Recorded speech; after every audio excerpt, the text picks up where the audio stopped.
Iran menegaskan komitmen mendukung Lebanon dan menolak agresi Israel, menyerukan agar pasukan Israel segera ditarik dari seluruh wilayah di dalam Lebanon. Mengutip Al-Mayadin pada 23 November, penegasan itu diumumkan oleh Presiden Iran Masoud Pezeshkian pada 22 November 2025. Dalam pesan yang dikirimkan kepada Presiden Lebanon Youssef Aoun, Pezeshkian mengutuk setiap tindakan yang memicu ketegangan, menekankan bahwa mengakhiri kehadiran pasukan pendudukan Israel di zona Lebanon sangatlah penting. Dalam pesannya juga menyatakan bahwa Iran akan terus mendukung negara dan rakyat Lebanon, bahkan semua komunitasnya. Pezeshkian menggarisbawahi dengan menyerukan penarikan segera Israel dari seluruh wilayah Lebanon. Lebih dari itu, Pezeshkian menambahkan bahwa Iran ingin memperluas kerjasama bilateral di semua bidang dengan Lebanon, menyoroti kepentingan bersama yang menghubungkan kedua negara. Keadaan darurat psikologis melanda Israel diklaim belum pernah terjadi sebelumnya. Gangguan stres pasca trauma guncang pasukan IDF akibat peristiwa 7 Oktober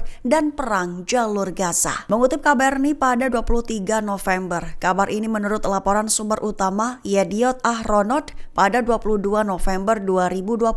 Adapun yang menyerukan keadaan darurat kesehatan mental itu termasuk psikolog, psikiater, pekerja sosial, dan terapis seni. Ribuan profesional kesehatan mental itu telah memperingatkan tentang darurat psikologis dan sosial yang belum pernah terjadi sebelumnya di Israel, terkhusus akibat tangisan mereka yang terdampak dan menderita gangguan stres pasca trauma akibat perang. Mereka pun bersatu dan kompak mengirimkan permohonan mendesak kepada Perdana Menteri Israel Benjamin Netanyahu. Mereka meminta pemerintah untuk segera bertindak guna memberikan tanggapan komprehensif terhadap kesulitan psikologis yang timbul akibat perang terhadap para tentara.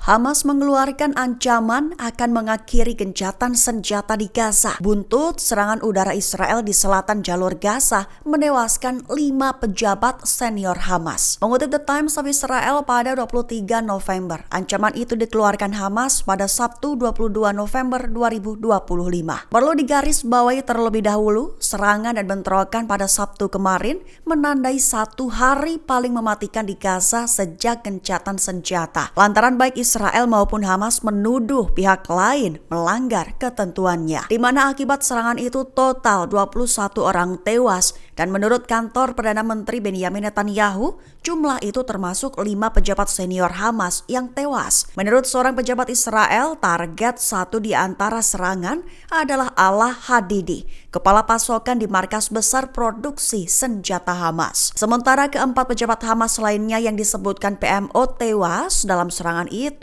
tidak diumumkan. Lantas sebagai respons, Hamas mengaku siap untuk mengakhiri gencatan senjata selama 6 minggu atas apa yang disebutnya pelanggaran Israel. Adapun ancaman itu diumumkan Hamas yang disampaikan kepada Amerika Serikat melalui mediator Arab. Israel meluncurkan serangan besar-besaran di seluruh tepi barat. Pasukan IDF dilaporkan telah menangkap dan menahan anggota parlemen Palestina. Mengutip Palestine Chronicle pada 23 November, serangan itu dilancarkan Israel pada Sabtu 22 November dini hari dalam operasi paralel. Sumber-sumber lokal melaporkan bahwa pasukan bersenjata lengkap menyerbu kamp pengungsi Askar Lama di sebelah timur Nablus, sementara pasukan tambahan menyerbu rumah-rumah di kamp pengungsi Balata di dekatnya. Warga mengatakan tentara Israel melakukan penggeledahan ekstensif dan menyebarkan ketakutan di antara keluarga. Akibatnya di kota Nablus, Israel menahan anggota Dewan Legislatif Palestina Jamal Al-Tirawi dan putra-putranya. Juga menahan Muhammad Hussein Abu Hadid, Ketua Serikat Pekerja Kota Madia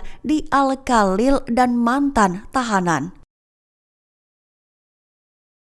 Serangan artileri dan udara Israel meningkat di medan perang Gaza. Wilayah selatan, utara hingga tengah Gaza jadi target utama hantaman. Mengutip The New Arab pada 23 November, kabar ini dilaporkan oleh sumber utama Al Jazeera pada Sabtu 22 November 2025. Rinciannya, selain melakukan serangan udara, Israel juga menembakkan peluru tank di sebelah timur Rafah di selatan. Sementara juga melakukan serangan udara dan artileri tambahan di sekitar Khan Younis. Kemudian di Gaza Tengah, tembakan artileri menghantam sisi timur Deir el-Balah. Di kota Gaza, artileri dan peluru tank menghantam permukiman Tufah. Dilaporkan lebih banyak korban jiwa. Insiden terbaru terjadi di sebelah timur kamp pengungsi Bureij di Gaza Tengah, di mana berdasarkan laporan rumah sakit menyatakan 2 warga Palestina terluka. Download Tribun X sekarang, menghadirkan lokal menjadi Indonesia.